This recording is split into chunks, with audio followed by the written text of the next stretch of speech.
कि आपका प्रार्थना पत्र क्या हो गया भाई, लिख चुका गया है, यानी लिख दिया गया है। देख सकते हैं कैसे कैसे हमने आपको पॉइंट तरीके से बताया कि प्रार्थना पत्र कैसे लिखा जाता है, और हमने लाइन बाय 4 दिन की अवकाश के लिए प्रार्थना पत्र या किसी भी चीज पर प्रार्थना पत्र आप किस प्रकार से लिख सकते हैं, कैसे लिख सकते हैं, डिटेल बाय डिटेल इस वीडियो में हम चर्चा करने वाले हैं।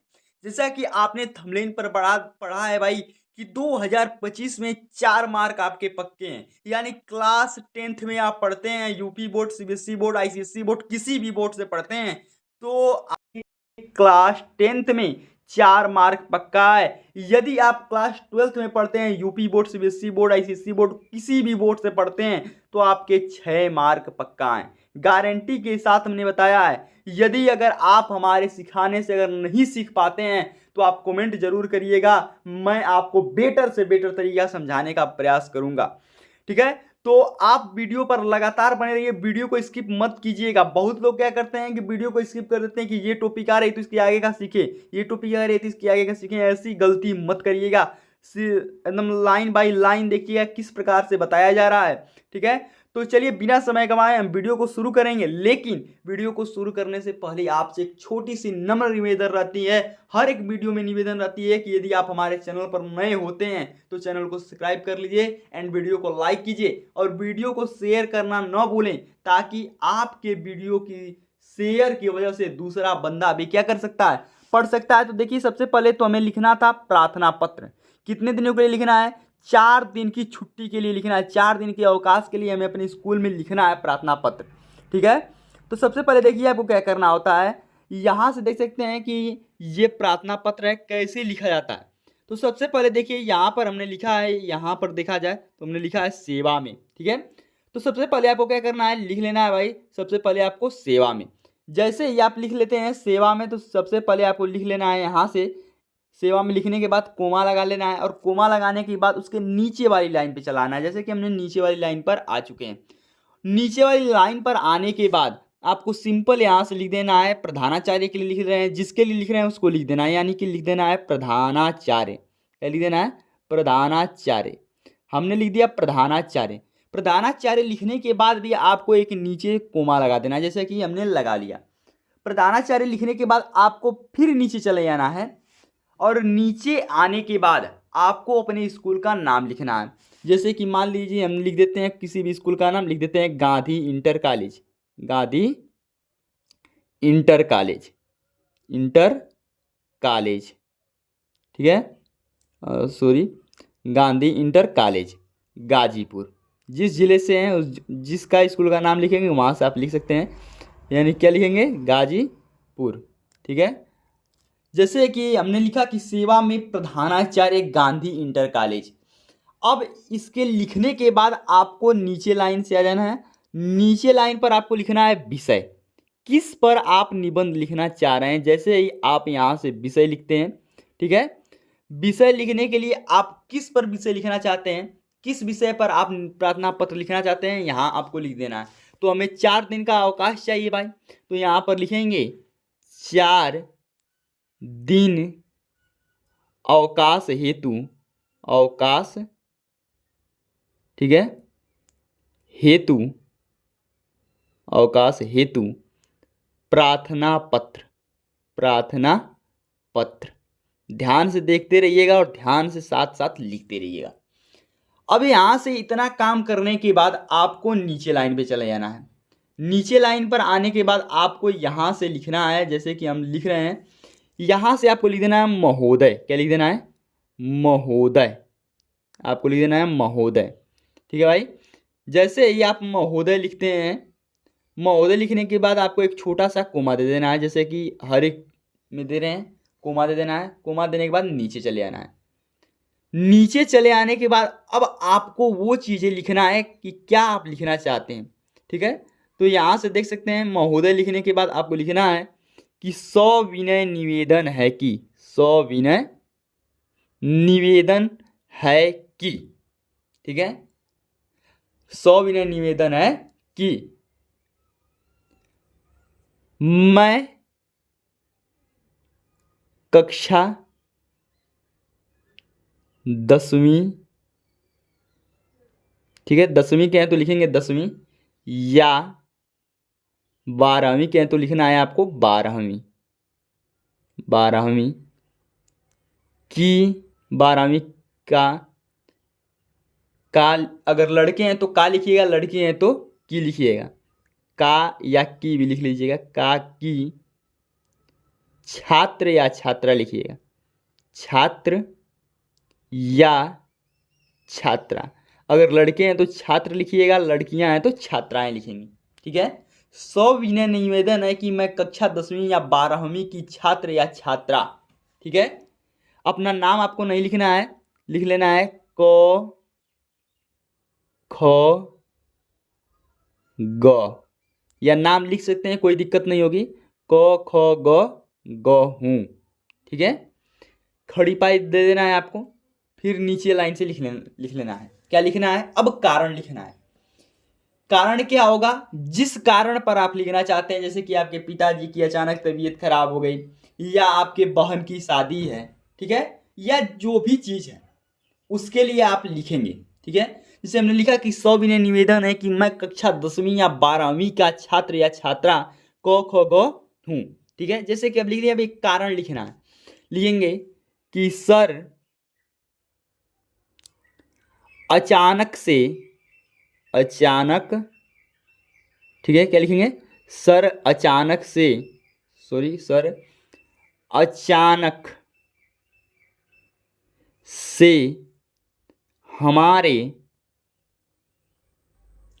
पिताजी का, पिताजी का स्वास्थ्य खराब हो गया, स्वास्थ्य खराब हो गया। ठीक है, खड़ी पाई हो गया, जिसके कारण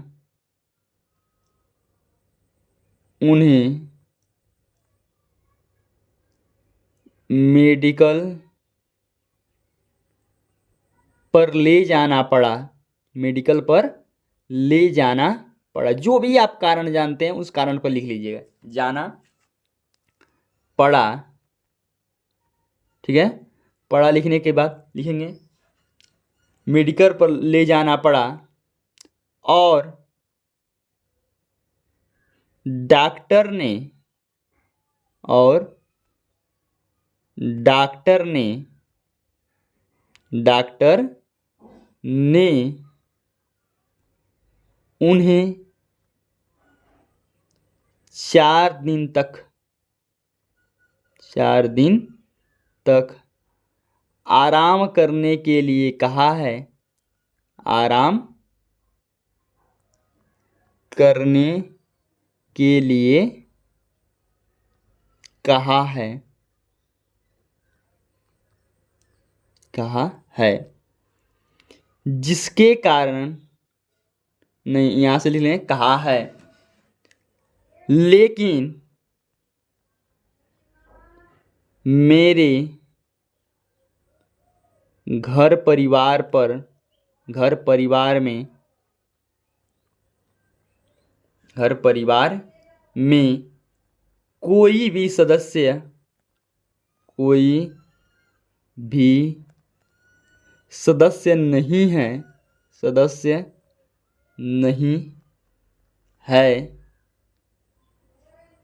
नहीं है, जिसके कारण, जिसके कारण उनकी देख रेख, उनकी देख रेख हमें ही करनी पड़ती है, मुझे ही करनी पड़ती है, लिख लीजिएगा, देख रेख मुझे ही करनी पड़ती है, ही करनी, मुझे ही, ये मुझे ही करनी पड़ती है, इसलिए मैं, इसलिए मैं, इसलिए मैं।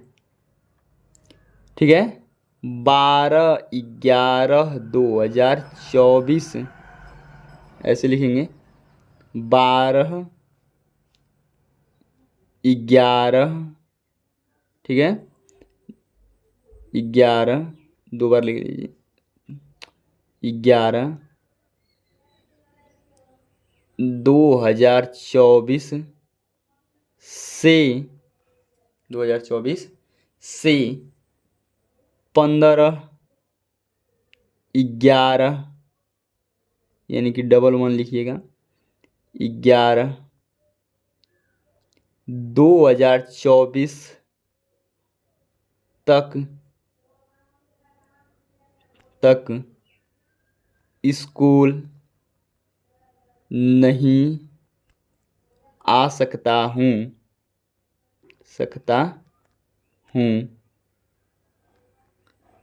कृपया आप मुझे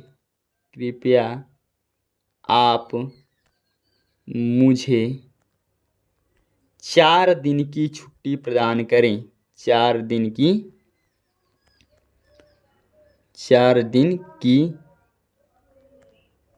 छुट्टी प्रदान करें। ये कारण होता है, या आपको कारण खुद बनाकर लिखना होता है, किस कारण पर आप लिखना चाहते हैं, प्रदान करें। अब उसके बाद आपको नीचे चले आना है और अपने लेफ्ट साइड दिनांक लिख देना है। क्या लिख देना है? दिनांक। किस दिनांक को आप यह लिख रहे हैं। दिनांक लिखने के बाद जस्ट उसके सामने आपको चले जाना है, ठीक है, यानी कि उसके राइट साइड में। दिनांक लिखने के बाद आपको राइट साइड में चला जाना है और लिखना है आपका आज्ञाकारी शिष्य, ठीक है, जो भी आपका नाम होगा, आपका आज्ञाकारी शिष्य, यहाँ डेट लिख लीजिएगा, जो भी डेट होगा। यहाँ से डेट लिखने के बाद आपका आज्ञाकारी शिष्य के पास जो भी आपका नाम होगा, क ख ग घ, जो भी, उसको लिखिएगा। लेकिन बोर्ड के पेपर में अपना नाम नहीं लिखा जाता है, नाम मत लिखिएगा। यहाँ से लिख लीजिएगा क ख ग, यानी कि इस प्रकार से आपका प्रार्थना पत्र लिखा जाता है भाई। तो चलिए आपको एक बार पूरा का पूरा दिखाते हैं किस प्रकार से लिखा गया है आपका प्रार्थना पत्र।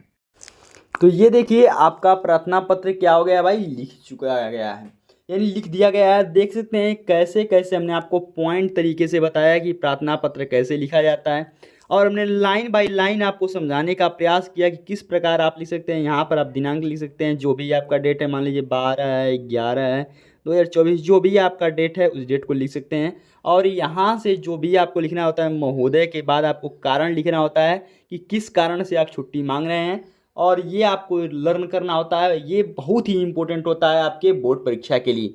चलिए मिलते हैं आपसे नेक्स्ट वीडियो में, तब तक के लिए जय हिंद, जय भारत।